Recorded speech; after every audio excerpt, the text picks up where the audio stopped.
Football প্রেমীরা ready তো? Football বিশ্বকাপের ৯৬ বছরের ইতিহাসে যা কখনো হয়নি, এবার ঠিক সেটাই ঘটতে যাচ্ছে। একটা বা দুইটা নয়, এবার উদ্বোধনী অনুষ্ঠান হবে ৩টি ভিন্ন দেশে। আর মঞ্চ কাঁপাতে আসছেন শাকিরা ও কেটি পেরির মতো মেগা স্টাররা। কখন কিভাবে এই মহাযজ্ঞ দেখবেন, জানতে ভিডিওটি শেষ পর্যন্ত দেখুন।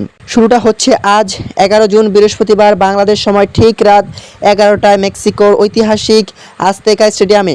মাত্র ১৬ মিনিটের এই শোতে মূল আকর্ষণ আমাদের সবার প্রিয় শাকিরা। নাইজেরিয়ান গায়ক বার্না বয়কে সাথে নিয়ে তিনি গাইবেন এই বিশ্বকাপের অফিসিয়াল থিম সং দাই দাই।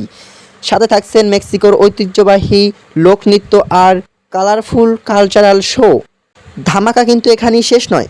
পরদিন অর্থাৎ ১২ জুন শুক্রবার বাংলাদেশ সময় রাত ১১টা ৩০ মিনিটে কানাডার টরন্টোতে হবে দ্বিতীয় অনুষ্ঠান। এখানে পারফর্ম করবেন নোরা ফাতেহি, মাইকেল বুবলে।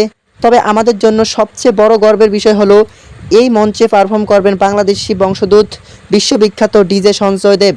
আর শেষ চমকটি আসছে ১৩ জুন শনিবার বাংলাদেশ সময় ভোর ৫টা ৩০ মিনিটে আমেরিকার লস অ্যাঞ্জেলে পুরো হলিউড স্টাইলে সাজানো এই ১৩ মিনিটের শোতে মঞ্চ মাতাবেন মার্কিন পপ কুইন কেটি পেরি এবং ব্ল্যাকপিঙ্ক খ্যাত কে পপ সুপারস্টার লিসা। আধুনিক 3D ভিজুয়াল আর প্রযুক্তির এক অবিশ্বাস্য প্রদর্শনী দেখা যাবে এখানে। ভিন্ন ভিন্ন দেশে হলেও এবারে উদ্বোধনী অনুষ্ঠানের মূল থিম একটাই, ফুটবল কীভাবে পুরো বিশ্বকে এক সুতোয় বেঁধে ফেলে। অলিম্পিকের উদ্বোধনী অনুষ্ঠানের মাস্টার মাইন্ড মার্কো বালিস আছেন এই পুরো আয়োজনের নির্দেশনায়। তো এই ৩ পপ তারকার মধ্যে কার পারফরমেন্স দেখতে আপনার সবচেয়ে বেশি এক্সাইটেড, কমেন্ট করে ঝটফট জানিয়ে দিন। ভিডিওটি ভালো লাগলে লাইক ও শেয়ার করতে ভুলবেন না। দেখা হচ্ছে পরের ভিডিওতে। আল্লাহ হাফেজ।